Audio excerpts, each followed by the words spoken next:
All right guys, so this week's field tip is all about hammock camping. We're gonna learn how to properly set up a hammock and sleep in it so you don't look like a banana. We're gonna learn about the DST tarp from SeekOutside, and we're gonna learn how to tie some very, very useful knots. So stick around.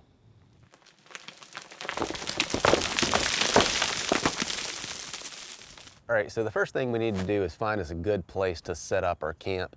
Now, here I've got a nice open spot on the ground, and I've got kind of a unique situation here with this big live oak that I'm under. But I've got this branch right here that makes this big sweeping arc, and so I'll just hang this thing from this one branch. But all you really need is two places to fix this thing about 12 to 15 feet apart.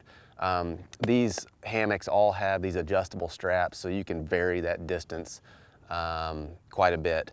And this hammock here actually came from Field and Stream. There's a bunch of different manufacturers of this type of hammock that all kind of just fold into this pocket, and they all have these adjustable straps. Bare Butt, Eno, there's a whole bunch of them. And for this one, it was relatively inexpensive. I think I only paid like 40 bucks for this one, but like I said, there's a lot of different companies that are making these same types of hammocks. But I've got my straps here.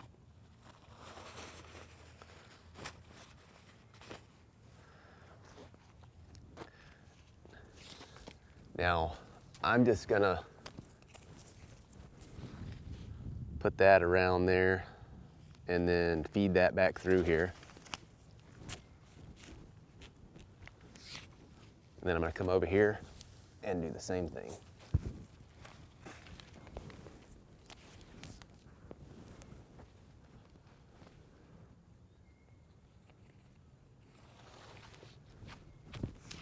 So these straps have these different loops on here, so you can adjust how wide apart your hammock sits.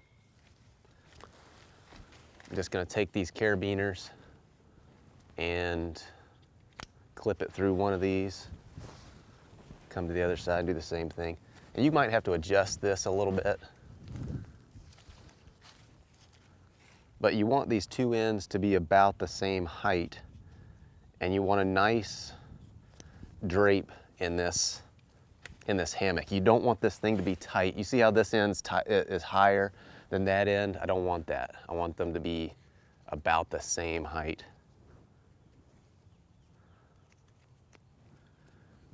So I'm gonna raise this end up a little bit.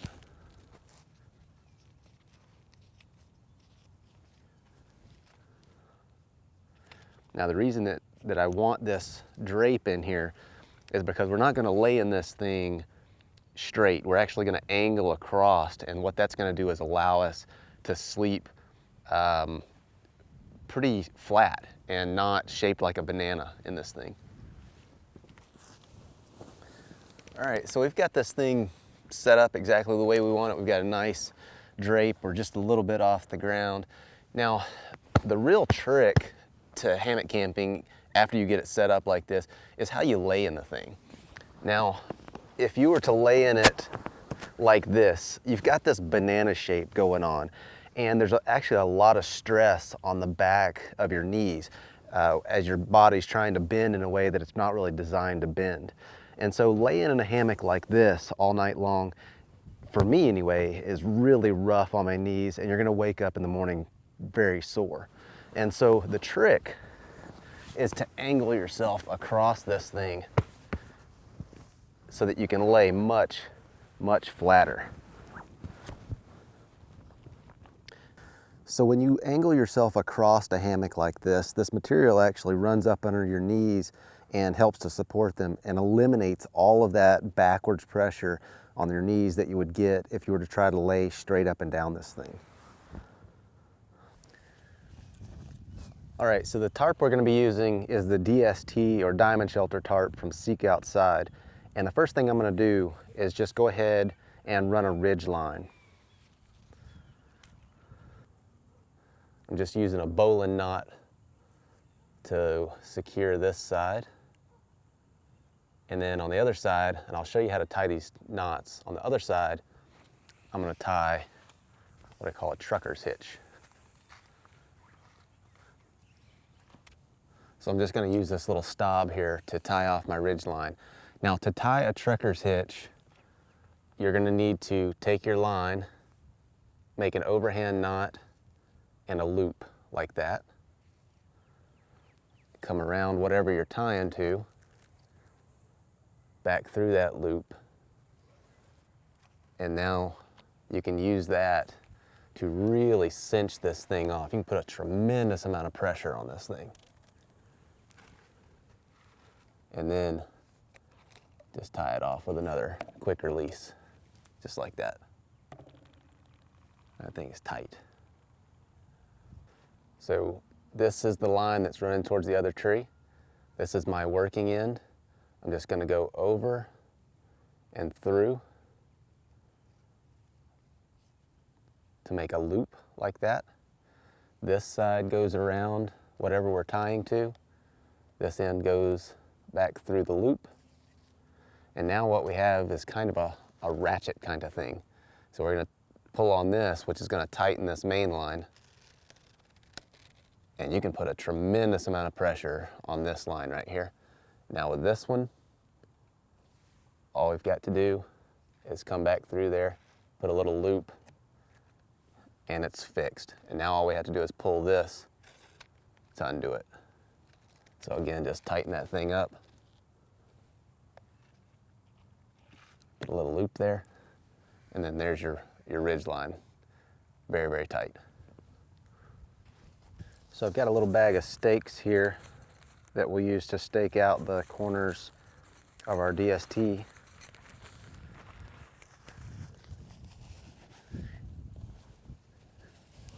And this is it's a pretty large tarp. And so you can set it up in a number of ways. You could go attach one corner here, a corner here, and then two corners on the side and have a diamond-shaped configuration going on. You could just put it perfectly square with this thing. You could have one short side, one real long side if you have a bunch of gear that you want to store back here. I mean, that's one of the great things about these tarps is there's dozens of different configurations you can set these things up in. And I'll end up doing another video later where I'll show you how to do a completely enclosed tent using just this thing. It's a pretty cool setup. All right, so I'm gonna set this thing up with one corner attached here, one attached here, and then we'll run some lines out and stake our corners down here for a diamond configuration. So what I've done is just take about a 2-foot length of cord and tie on opposite corners. Now I'm gonna just go to this end down here, and I'm gonna tie a type of adjustable knot that works kind of like a prusik knot. I'm not sure what the name of the knot is, but I'll show you how to tie this thing. You can slide it up and then it cinches on itself to stick. And the reason I'm doing this is because I might need to shift this thing up or down to get it perfectly on top of this tent.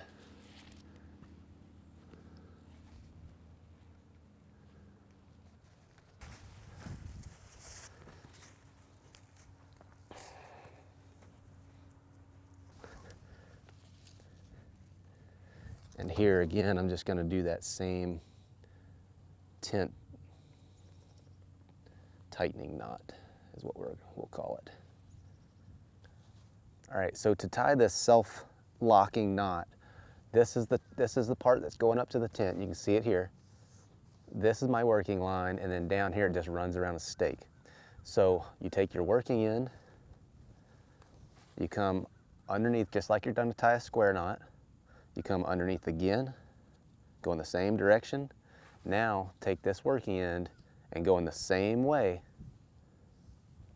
Come underneath one more time. Pull that. Now what you've got is like a half of a prusik knot. And so your main line, the part that's going to the tent up here, hold it down here, take the knot, slide it up, and it locks in place. Easy as pie.